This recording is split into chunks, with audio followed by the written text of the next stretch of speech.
প্রথম চান্সে যদি জান্নাতে যেতে চান, জাহান্নামের কোনো স্পর্শ ছাড়া যদি জান্নাতে যেতে চান, তাহলে এই 16 বদঅভ্যাস থেকে, 16টি অপরাধ থেকে নিজেকে বাঁচাবার চেষ্টা করতে হবে। নাম্বার 1, যাদের মধ্যে ঈমান নাই তারা জান্নাতে যেতে পারবে না। দ্বিতীয় সবচেয়ে বড় বাধা হলো আত্মীয়তার সম্পর্ক ছিন্ন করা। আত্মীয়তার সম্পর্ক ছিন্নকারী সে জান্নাতে যেতে পারবে না।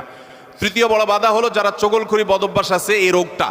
চতুর্থ, প্রতিবেশীকে কষ্ট দেওয়ার রোগ যাদের আছে।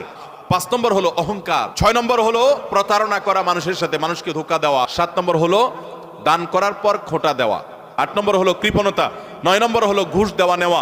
10 নম্বর হলো মা বাবার নাফরমানি করা, মা বাবার অবাধ্য হওয়া, মা বাবার অসম্মান করা।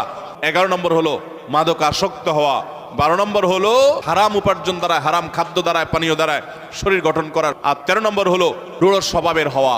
14 নম্বর হলো গণক হওয়া। 15 নম্বর হলো ব্ল্যাক ম্যাজিক করা, ব্ল্যাক ম্যাজিশিয়ান। আর 16 নম্বর হলো সিল্কের পোশাক পরা।